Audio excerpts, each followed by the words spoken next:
마태복음 5장 17절부터 20절까지의 말씀입니다.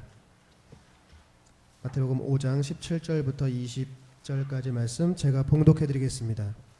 내가 율법이나 선지자를 폐하러 온 줄로 생각하지 말라. 폐하러 온 것이 아니요 완전하게 하려 함이라. 진실로 너희에게 이르노니 천지가 없어지기 전에는 율법의 1.1획도 결코 없어지지 아니하고 다 이루리라. 그러므로 누구든지 이 계명 중에 지극히 작은 것 하나라도 버리고 또 그같이 사람을 가르치는 자는 천국에서 지극히 작다 일컬음을 받을 것이요 누구든지 이를 행하며 가르치는 자는 천국에서 크다 일컬음을 받으리라. 내가 너희에게 이르노니 너희 의가 서기관과 바리새인보다 더 낫지 못하면 결코 천국에 들어가지 못하리라. 아멘.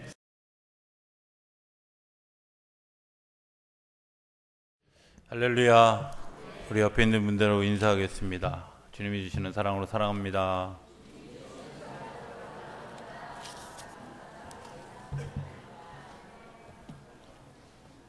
네, 하나 더 하겠습니다. 함께 예배하게 되어서 행복합니다.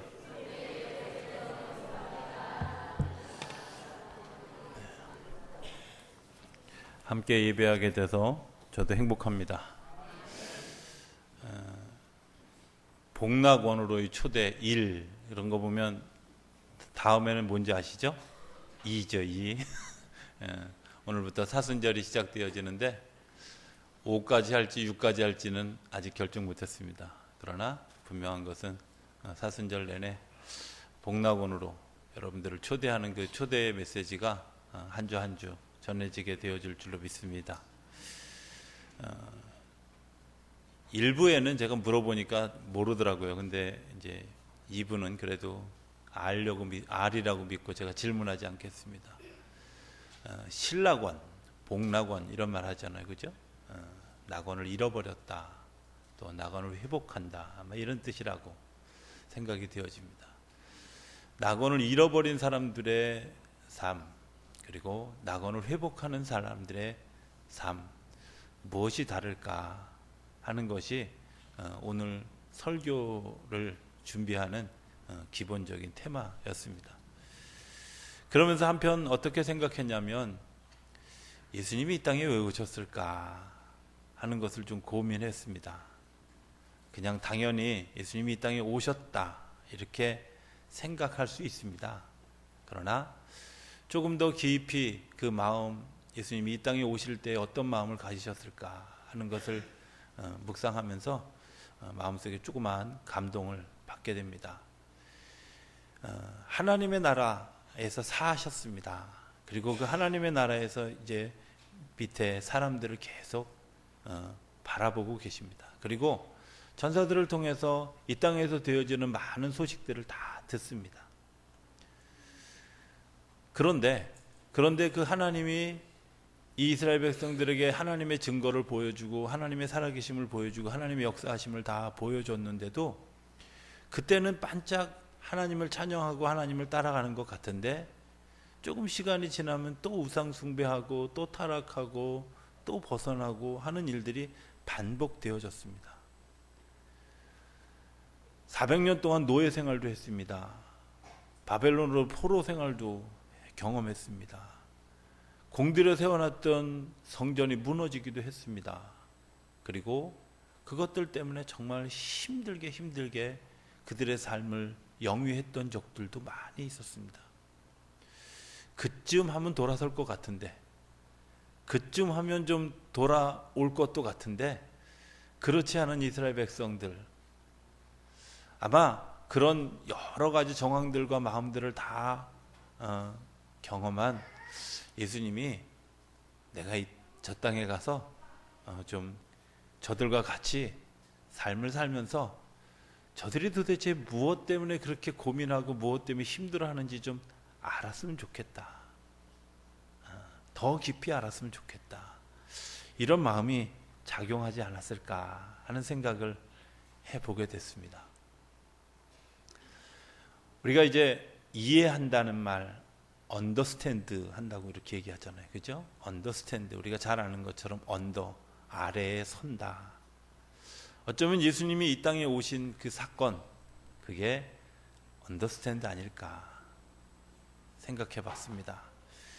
예수님이 다른 거 다 차치하고 다른 거 다 말고 정말 왜 그렇게 가난한 자로, 왜 그렇게 연약한 자로, 왜 그렇게 힘든 삶을 사셨을까? 우리가 이 땅에 오신 예수님만 생각하면 굉장히 가난하고 굉장히 그 볼품없고 굉장히 그 불쌍한 삶을 산 것 같지만 사실은 그분은 많이 가진 자 아닙니까? 하늘나라의 그 모든 것 당신의 것인데도 불구하고 하늘나라의 그 모든 영화 다 포기하고 낮은 자리에 우리 자리, 우리들의 삶의 자리에, 아니 우리보다 더 못한 삶의 자리에 직접 찾아오셔서 그들이 겪는 아픔과 그들이 겪는 고통과 그들이 겪는 배반과 그들이 겪는 수많은 그런 그 질병들을 같이 짊어지고 사셨던 예수님의 모습을 상상해 보면 뭔가 예수님이 이 땅에 그냥 단순하게 우리의 죄를 짊어지고 죽기 위해서 이 땅에 오셨다 하는 차원하고는 조금 다른 그런 깊은 마음이 느껴졌습니다. 이런 생각을 합니다. 오늘 성경에 보면 내가 율법을 완성시키러 왔다. 도대체 율법이 뭔데 율법을 완성시키러 왔을까? 율법은 쉽게 얘기하면 이런 겁니다. 반쪽짜리죠. 내 죄를 깨닫게 하는 것은 가능합니다. 그런데 죄를 이길 수 있는 힘은 율법에 없습니다. 내가 죄를 짓고 있다는 사실을 알게는 하지만 그 죄를 이길 수 있는 능력을 가진 것이 율법이 아니라는 겁니다. 그래서 율법주의에 빠지면 위험한 겁니다. 끊임없이 내가 죄인입니다. 죄책감과 죄의식과 이런 것들을 짊어지고는 살아가지만 그것을 이길 수 있는 힘이 없기 때문에 율법만, 그리고 그 율법을 지키려고 애를 쓰면 쓸수록 나는 점점 더 어찌할 수 없는 절망 가운데, 미궁 가운데 들어갈 수밖에 없는 것이 오늘 우리들의 모습이라는 겁니다. 내가 죄를 지었고 그것으로부터 돌이켰다면 벗어나야 되지 않겠습니까? 벗어날 수 있는 힘을 주님께서 주시기 위해서 이 땅에 오셨다. 그게 율법의 완성이다. 그 힘이 도대체 무엇일까? 주전 8세기에 성경은 창세기부터 쓰여진 게 아닙니다. 많은 분들이 창세기부터 쓰여졌다고 생각하는데 사실은 창세기부터 쓰여진 것이 아니라 주전 8세기에 기록되어졌던 책 가운데는 미가서, 또 이사야서, 그 다음에 물 한 잔 마시고 생각이 안 나서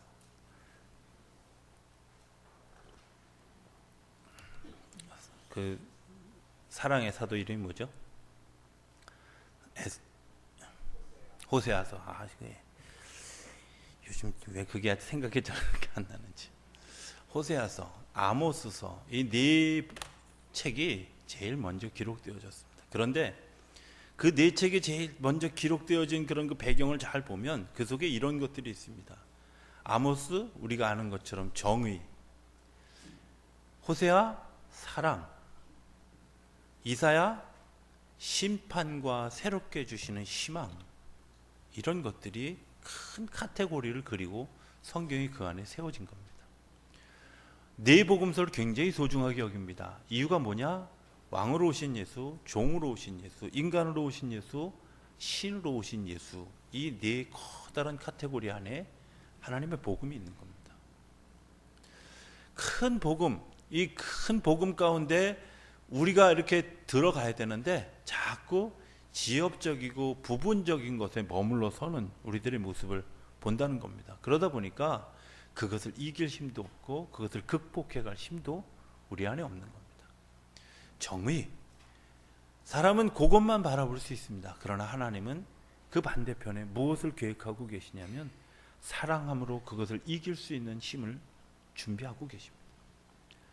이 땅에는 심판받을 수많은 사건들이 있는데 그 심판에 대해서 심판 너머에 새 희망을 이야기하는 일들이 그게 하나님이 준비하신 우리에게 또 다른 복음이라고 하는 겁니다.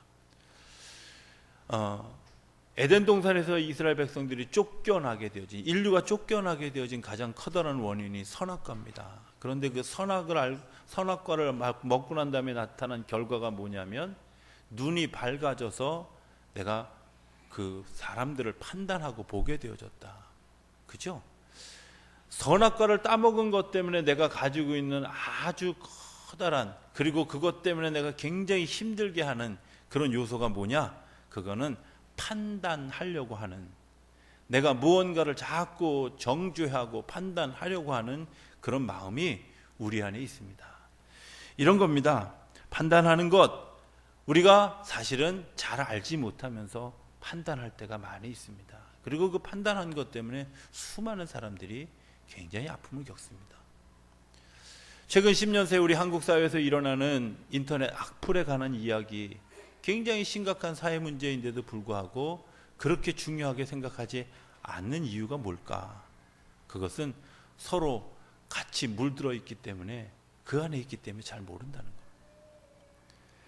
인터넷 악플을 들여다보면 정말 심각한, 그것 때문에 정말 사람이 스스로 목숨을 끊을 만큼 그렇게 잔인하고 그렇게 정말 그 아주 날카로운 날이 선 것 같은 그런 악플이 정말 세상에 존재하는데도 불구하고 그 악플이 어떤 근거가 있는 것일까? 그 악플이 정확한 자료가 있는 것일까? 그렇지 않다는 겁니다.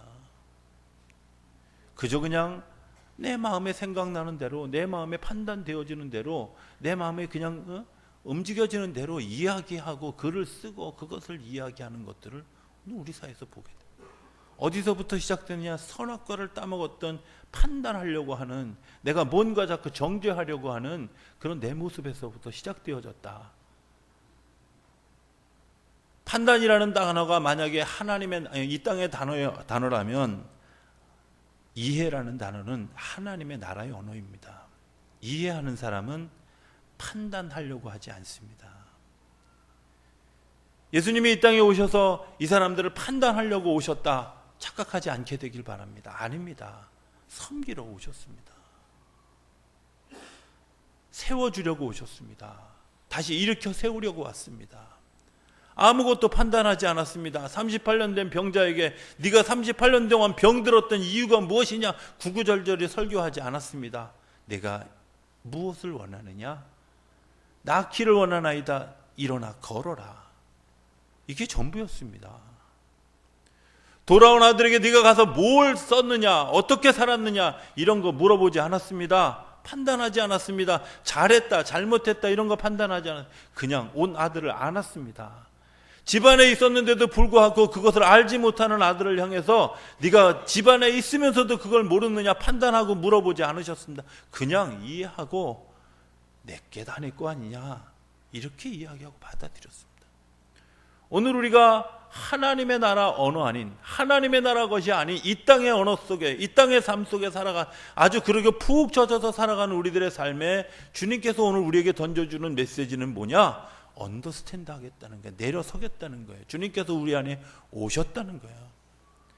우리가 가지고 있는 율법은 넘어지게는 할 수 있지만, 우리가 가지고 있는 율법은 쓰러지게는 할 수 있지만, 죽게는 할 수 있지만 살릴 수는 없고, 일어서게는 할 수 없고, 일어서서 걸어가게 할 수 없는 반면에 주님께서 오늘 우리에게 찾아와 주셔서 우리에게 들려주시는 말씀은, 그리고 들려주시는 그 복음은 우리를 일어서게 하고 살아나게 하고 우리로 하여금 영원한 나라를 소망하게 한다는 겁니다. 이해하기 위해서 예수님이 언더스탠드 하셨습니다. 율법을 완성시키기 위해서 언더스탠드 하셨습니다. 이런 생각을 해보았습니다.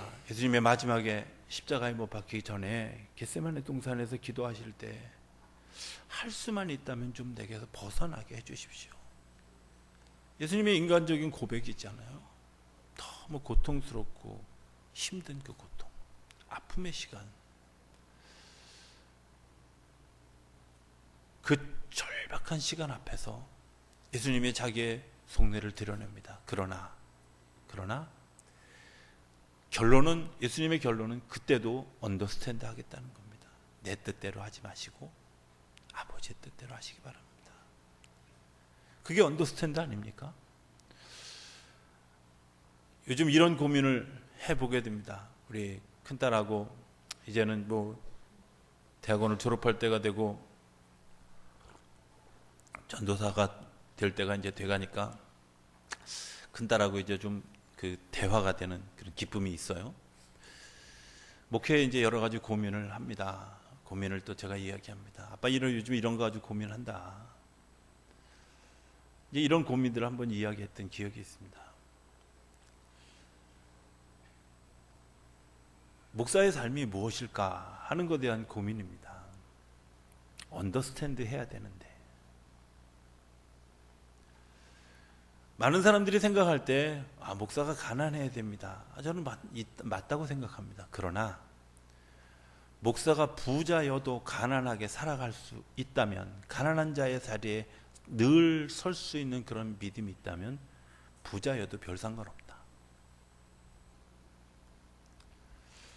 여러분들의 삶이 가난하지 않아도 괜찮습니다. 부자여도 괜찮고 가진 거 많아도 괜찮습니다. 그러나 중요한 것은 내가 가난한 자의 자리에 설 수 있는 것이 예수를 따르는 삶입니다. 내가 많은 것을 가져도 괜찮습니다. 그러나 아무것도 없는 사람의 아픔 그 자리에 내가 같이 갈 수 있는 그런 믿음과 그 삶이 있다면 그 사람은 가난한 사람입니다. 그리고 가난한 자로 살아가는 사람입니다. 우리는 가진 것으로 이야기합니다.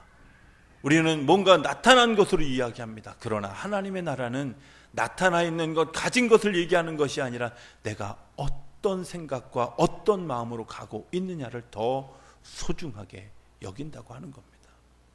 저는 우리 성도님들이 많은 것을 가지게 되길 바랍니다. 그리고 그 가진 것을 가지고 가장 가난한 자리에 설 수 있는 믿음이 있게 되길 바랍니다. 저는 우리 성도님들이 정말 성공하고 정말 그 세상으로부터 존경받고 힘 있는 자리에 서게 되기를 기도합니다. 그러나 그 존경받고 힘 있는 자리에 섰을 때 가장 가난하고 가장 힘든 사람들을 섬길 수 있는 믿음도 아울러 가지게 되기를 기도합니다.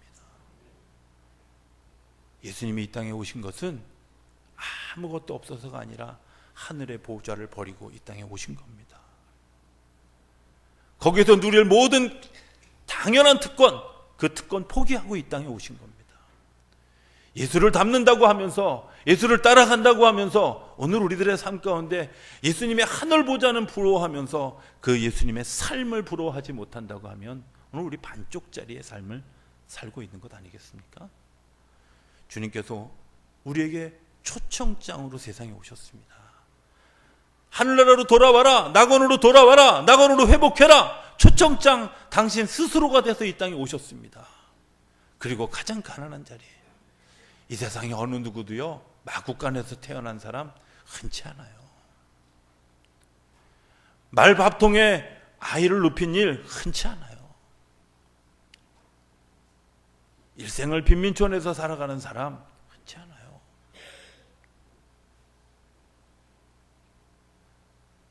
그리고 다른 사람을 위해서 자기를 희생하는 삶, 가장 비참하게 자기가 죽어가는 삶, 그거 쉽지 않은 일이에요. 아니, 아무도 할 수 없는 일이었는지 몰라요. 그런데 예수님이 그거 버리고 가장 낮은 자리에 오셨어요. 사순절을 맞이할 때마다 제게 하나님이 주시는 커다란 은혜가 있습니다. 그것은 내가 너를 위해서 십자가에 죽으셨어. 십자가에 죽으셨어. 제가 입이 근질근질해서 어제 사실은 우리가 점심 먹고 그냥 집에 돌아올 뻔했어요. 아무도 같이 갔던 분들이 아는 사람이 없는데 몇 사람밖에. 사실은 산에서 내려오다가 제가 넘어졌는데 뒤로 그냥 넘어져서 그 며칠 전에 7번 방에 선물을 받거든요. 그 장면하고 똑같은 장면인데 나는 가방만 안 맸을 뿐. 못 보신 분이 더 많군요. 똑같은 상황으로 넘어졌는데 정말 감사한 건 하나님이 정말 제가 어제 깨달았어요. 아, 내 머리가 굉장히 돌이구나. 근데 정말 하나님이 붙들어 주셨다. 만약에 정말 그런 어려운 상황이 생겼으면 어떻게 되어졌을까? 오늘 아침에 이렇게 깨어나서는 이런 내가 또 다시 태어난 기분 같은, 죽는다는 게 한순간에도 갈 수 있는 거구나, 이런 마음들이 제 마음을 굉장히 복잡하게 됐지만 하나님이 주시는 또 다른 기쁨, 나를 사랑하신다는 그런 기쁨을 다시 한번 발견하게 되는 계기가 되어졌습니다. 이렇게 생각합니다. 만약 오늘 내 모습이 전부 백일하에 확 드러난다면, 내가 죽으면 내 모습 다 그냥 다 드러나는 거 아닙니까? 숨길 수가 없습니다. 다 드러납니다. 그런데 그 드러난 것이 칭찬받을 일이고 위로받을 일이면 감사하지만, 그 드러난 것이 내가 부끄럽고 두려운 일이면 곤란하지 않겠습니까? 오늘 생각해 봤습니다. 내가 어제 만약에 그 자리에서 주님이 부르셔서 바로 갔으면 나는 창피할까? 위로가 되어질까? 반반일까? 여러분들의 상상에 맡기길 바랍니다. 저는 그거 감사했습니다. 하나님이 또 한 번 기회를 주시는구나, 이런 생각이 들었습니다. 여러분들 그렇지 않습니까? 이런 겁니다. 금요일 날 새벽에 우리 디모데전서를 한 장 한 장 묵상해 가는데 그 속에 그런 이야기들이 나왔습니다. 주님이 우리 안에 이렇게 드러날 것을 대비해서 우리를 계속해서 권고하시고 위로하시고 힘을 주시고 하십니다. 그렇죠? 마지막 심판 때에 가면 다 드러납니다. 내가 했던 거, 내가 어떤 짓을 했는지 다 드러납니다. 숨어서 선행하고 숨어서 귀한 일을 하고 했던 사람, 그거 다 드러납니다. 위로가 되지 않겠습니까? 그러나 숨어서 죄짓고 다른 사람들은 다 모르지만 그것 때문에 늘 부끄러웠던 사람들은 그것이 두려움이 되고 수치가 되어질 겁니다. 그러나 하나님이 수치가 되고 두려움이 되지 아니하도록 우리를 어떻게 위로의 자리로, 기쁨의 자리로 우리를 계속 끌어오시고 계시다. 그런데 그 디모데전서 5장에 보면 사도 바울이 디모데에게 보내는 그 편지 한글 한글을 이렇게 보면서 예전에는 좀 선배 목사가 후배 목사에게 잔소리하는 것처럼 들렸었을지도 모릅니다. 그런데 그날따라 유난스럽게 그 말씀이 잔소리로가 아니라 정말 사랑하는 마음으로 디모데에게 보내는 바울의 마음이 읽혀지기 시작해요. 거의 끝에쯤 갔는데 이런 얘기가 나옵니다. 디모데야, 네가 물을 많이 먹지 말고 좀 네 속이 좋지 않으니까 음식을 먹을 때 포도주를 좀 섞어서 써라. 고구절만 딱 뛰면 목사는 가끔 포도주를 좀 먹어도 돼, 이렇게 해석하는 사람들은 약간 그죠? 사십니다. 사입이라고, 그죠? 그런데 저는 그 속에서 정말 주님께서 주시는 사랑의 마음을 알았어요. 이렇게 생각했습니다. 내가 우리 교인에게 편지를 씁니다. 근데 그분이 늘 예를 들어서 위가 안 좋아서 힘들어하고 아파하는데 내가 그분의 위 아픈 걸 기억하고 또 그것을 늘 기도 가운데서 기도하면서 저 사람은 어떻게 하면 위가 아프지 않고 좀 건강하게 정말 살아갈 수 있을까? 이런 고민하다 어느 날 제가 인터넷을 뒤지든 책을 뒤지든 뭐 어떤 의학 정보를 들었든 간에 포도주를 음식에다 좀 섞어서 쓰면 그게 건강해진다고 하는 효능이 있다는 걸 발견했어. 그러면서 여러 이야기를 쓰다가 말미쯤에 가서 디모데에게 이야기합니다. 그냥 물만 먹지 말고, 네가 속이 안 좋다고 자꾸 물만 먹지 말고 좀 그걸 좀 섞어서 쓰면 어떻겠냐. 그게 내 목회 사역을 하는데, 네가 삶을 살아가는데 더 건강을 주는 마음이 아니겠느냐. 이런 얘기를 사도 바울이 전달하는 거예요. 감동이 되지 않겠습니까? 주님이 오늘 우리에게 주시는 것은 사실은 책망, 야단, 판단, 이것이 아니라 오늘 내 삶을 움직여갈 수 있는 그 마음을 만지시기 위한 감동으로 오늘 우리에게 찾아오신다고 하는 겁니다. 예수님이 이 땅에 오신 사건도요, 예수님이 오셨던 행적을 우리에게 이야기하는 것도요, 그리고 말씀을 전하는 것도요.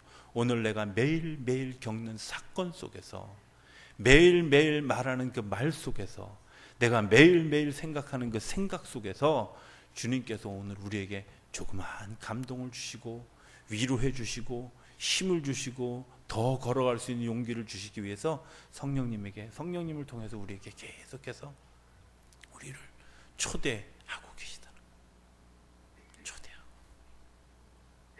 내가 너를 기다리고 있다. 내가 너를 사랑하고 있다.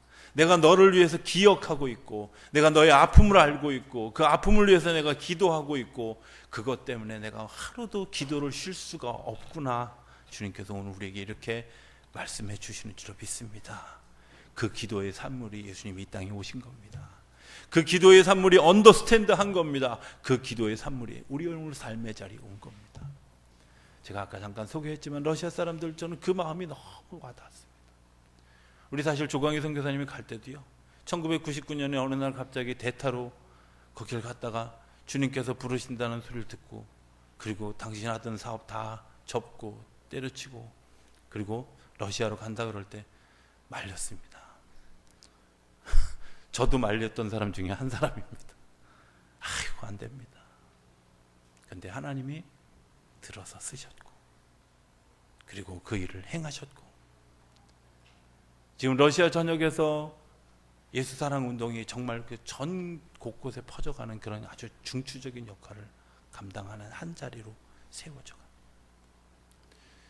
그때 만약에 그렇게 하지 않았더라면 어땠을까 하는 거 상상해 보면 굉장히 다른 결과가 있지 않습니까? 말씀을 정리하기 원합니다. 주님께서 우리에게 율법을 완성시키려고 이 땅에 오셨다. 율법의 완성, 굉장히 딱딱한 것처럼 느껴지지 않습니까? 내가 너희들에게 언더스탠드 했다. 내려왔다. 너희들의 삶의 자리에 왔다. 여러분들의 삶의 자리에 주님이 계신 줄로 믿으시길 바랍니다. 그리고 여러분들의 삶을 이끌어가는 줄로 믿으시길 바랍니다. 여러분들을 낙원으로 초대하기, 회복의 자리로 초대하기 위해서 예수님이 이 땅에 오셔서 여러분들의 삶을 만지시고 말씀해 주시고 깨닫게 하시고 보게 하시는 그런 삶의 자리로 우리를 이끌어 가시는 줄 믿을 수 있게 되길 바랍니다. 사순절의 기간은 그런 기간입니다. 예수라면 어떻게 할 것인가라는 책, 군대 시절에 처음 읽으면서 감명 깊게 읽었던 책입니다. 기독교의 굉장한 고전입니다. 잠깐만 소개하겠습니다. 어느 날 목사님이 설교 준비를 하고 있어서 토요일입니다. 토요일 날 집안에 아무도 없는데 어떤 거린같이 생긴 분이 한 분 오셨습니다. 그리고 무엇인가를 구했습니다. 그분을 불쌍하게 여기고 받아들일 수 있지만 그 목사님이 설교 준비하는 것이 내게 더 유익한 일이라고 생각하고 그분을 돌려보냈습니다. 그런데 그 다음날 교회에 그분이 찾아왔습니다. 설교가 다 끝나고 난 다음에 그분이 뚜벅뚜벅 뒤에서부터 걸어와서 잠깐만 말씀을, 만약에 오늘 이곳에 예수님이 오셨다면 예수님은 어떻게 하실까요? 질문했습니다. 그 질문을 듣고 목사님이 마음에 찔림을 받아서 그분을 받아들이고 그분을 집에서 간호하기 시작했습니다. 며칠 있다가 돌아가셨습니다. 이 목사님이 고민합니다. 그분이 던진 한마디, 예수님이라면 어떻게 할 것입니까? 오늘 이 땅에 예수님이 오셨다면 우리에게 어떻게 살도록 이야기하고 계실까요? 저는 사순절에 우리 주님께서 주시는 질문을 한번 우리 속에 던져보고 그 해답을 찾는 시간을 갖게 되기를 기도합니다. 그리고 예수 기도를 통해서 늘 그것이 묵상되어지는 그런 일들이 이번 사순절 기간에 이루어지고, 그래서 부활하는 날 아침에 정말 부활하신 주님을 만나는 그런 놀라운 역사가 저와 여러분의 삶 가운데 일어나게 되기를 주의 이름으로 축원합니다. 기도하겠습니다. 저희들을 사랑하시는 아버지 하나님, 주님께서 저희들을 사랑하여 주시고 또 저희들의 삶을 인도해 주시기 위해서 언더스탠드 해 주신 것을 감사합니다. 율법의 완성이라고 말씀하셨지만 사랑은 사실 우리가 넘어져 있고 좌절했던 그 자리에서 저희들이 온전히 이겨가는 자리로 만들어 주시기 위해 오늘도 저희 곁에 서 계시고 저희에게 들려주시고 저희의 사건에 관여해 주시고 저희들의 작은 말과 작은 생각까지도 인도해 가시는 줄로 믿습니다. 그 인도하심에 순종해가는 이번 사순절 기간에 주님을 깊이 경험하고 주님의 마음과 깊이 만나는 이번 사순절 기간이 되어줄 수 있도록 축복해 주시고, 잃어버렸던 나의 마음, 잃어버렸던 나의 낙원, 잃어버렸던 나의 마음의 평강을 다시 회복하는 이번 사순절 기간이 되도록 역사하여 주시옵소서. 예수님의 이름으로 기도드립니다. 아멘.